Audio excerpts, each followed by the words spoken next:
The House chamber buzzed with the low murmur of tense anticipation. Cameras were rolling, reporters lined the back walls, and a handful of political aides whispered frantically into phones. The topic of the day was supposed to be routine, an economic reform debate, but it had quickly turned into a spectacle when Representative Alexandria Ocasio-Cortez, known to millions simply as AOC, found herself sparring with conservative commentator Charlie Kirk. Charlie had been invited to testify before Congress as a guest speaker representing Turning Point USA, a youth conservative organization. It wasn't unusual, both sides often brought in outside voices, but it was clear from the moment he took the stand that this wasn't going to be a polite exchange of ideas. AOC sat with her trademark poise, a subtle smirk tugging at the corner of her mouth as Kirk finished his opening remarks about the failures of government intervention in the economy. Her pen tapped rhythmically against the desk, her eyes locked on him like a lioness eyeing a naive prey. "Mr. Kirk," she began, her tone calm but edged with that sharp, unmistakable confidence that made her both admired and despised, "you've spoken extensively about economic freedom, yet you've failed to cite a single credible study supporting your claims. I understand your organization prefers viral talking points to academic rigor, but do you have any actual data, or just your feelings?" A few quiet chuckles rippled through the room. Kirk's jaw tightened, but he smiled politely. "With all due respect, Congresswoman, I think it's rich being lectured on economics by someone who thinks money grows on government trees." The chamber erupted with mixed laughter and gasps. Even AOC's staffers exchanged uneasy glances, unsure if this exchange would explode or fizzle out. But AOC, never one to back down, leaned forward with a grin that was equal parts charm and challenge. "Oh, I'm not lecturing you, Mr.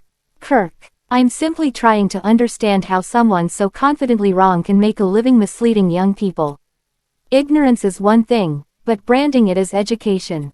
That's impressive." The jab landed hard. Gasps echoed. Even the speaker banged the gavel lightly to restore order.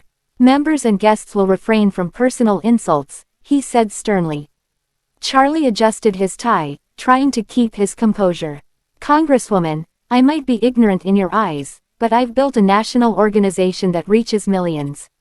We're teaching students to think critically, something you might consider before you tax every dollar they earn." Before AOC could respond, another voice from the chamber cut through the tension like a hot knife through butter. "Mr. Speaker, if I may," Senator John Kennedy of Louisiana said as he rose from his seat in the back, his slow southern drawl instantly commanding the room's attention. Kennedy wasn't scheduled to speak that day, but when John Kennedy decided to enter the fray, few dared to stop him. The speaker hesitated but nodded. "The gentleman from Louisiana may proceed." Kennedy walked toward the podium, his face carrying that blend of mischief and wisdom he was famous for. He looked at AOC, then at Kirk, then back to the chamber with a sly grin. "Well," he began, "I didn't come here expecting a political barbecue, but it seems someone lit the grill early." Laughter broke the tension slightly. Even AOC smiled faintly, though she crossed her arms defensively. Kennedy turned to Kirk. "Son, I appreciate your enthusiasm, but sometimes when you wrestle with pigs, you both get muddy and the pig enjoys it. So, pick your fights wisely." Then, turning to AOC, his tone sharpened. "And Congresswoman, I mean no disrespect, but mocking someone for their education or intelligence, well, that's like a rooster taking credit for the sunrise. Just because you talk louder doesn't mean you're right." The chamber fell silent. AOC's eyes narrowed slightly, her jaw tightening, but Kennedy wasn't done. He leaned forward, resting his hands on the podium. "You're one of the smartest people in this room, and you've got passion, Lord knows you've got that in buckets. But calling someone ignorant because they disagree with you, that don't make you enlightened. That makes you arrogant." Gasps rippled across the hall. Kennedy's words carried the kind of weight that silenced even AOC's most loyal allies for a moment. AOC sat up straighter. "Senator Kennedy, with respect, I'm not mocking disagreement.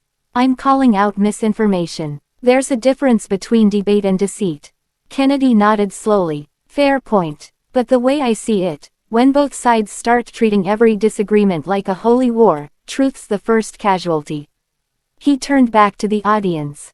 Folks watching at home are tired of this circus. They don't want to see politicians scoring points, they want to see results. And every time we turn this floor into Twitter, we remind them why they don't trust any of us. The silence that followed was heavy, almost reverent. Even Charlie Kirk, who had entered the chamber ready for a fight, seemed taken aback. Then Kennedy leaned back slightly and looked directly at AOC. "You've got the fire, Congresswoman. But remember, fire can cook a meal, or it can burn down the house. Choose wisely which one you want to do." AOC didn't respond immediately. She looked down at her notes, then at Kennedy, and finally exhaled deeply. "You're right about one thing, Senator," she said. "The people deserve better than showmanship. But they also deserve honesty, and that means calling out falsehoods when they're spoken." Kennedy smiled faintly. "Then do it with facts, not insults. I've found that truth don't need a hammer, it speaks just fine on its own." That line hit harder than any insult could. Even the reporters paused their typing, sensing a rare moment of authenticity in a place more known for performance.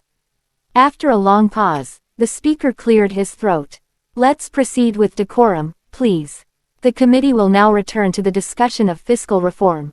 But everyone knew the real debate had already been won, and it wasn't about numbers. It was about respect, tone, and the fragile balance between passion and pride. Later that afternoon, the clip went viral. Within hours, #KennedyVisaOc trended across social media platforms. The reactions were as polarized as the country itself. AOC's supporters praised her for standing up to what they saw as right-wing propaganda. They flooded Twitter with messages like, "AOC speaks truth to power," and, "We need more representatives who call out lies." Kennedy's fans, meanwhile, turned his lines into memes. "Fire can cook a meal or burn down the house," appeared over images of Kennedy standing at the podium, his eyes twinkling with that calm, country confidence. Even those who disagreed with his politics couldn't deny the impact of his words. Charlie Kirk, for his part, stayed relatively quiet. In a late-night post, he wrote, "Disagreement isn't disrespect. I'm grateful for the dialogue, even when it's heated. The goal is always conversation over condemnation." For once, it seemed the nation agreed with him. The next morning, Kennedy appeared on several talk shows. When asked about the confrontation, he simply smiled and said, "I wasn't trying to make anyone look bad. I was trying to remind folks that you can't win hearts by breaking them." Meanwhile, AOC gave an interview of her own, reflecting on the incident with surprising humility. "I stand by my convictions," she said, "but I also believe in growth." Senator Kennedy made a fair point about tone. "I'll never stop fighting for truth, but I can do it without tearing people down." It was a rare moment of introspection that even her critics respected. In the weeks that followed, the heated exchange seemed to fade into political history, yet its echoes remained. On college campuses, students debated the moment as an example of political civility versus ideological passion.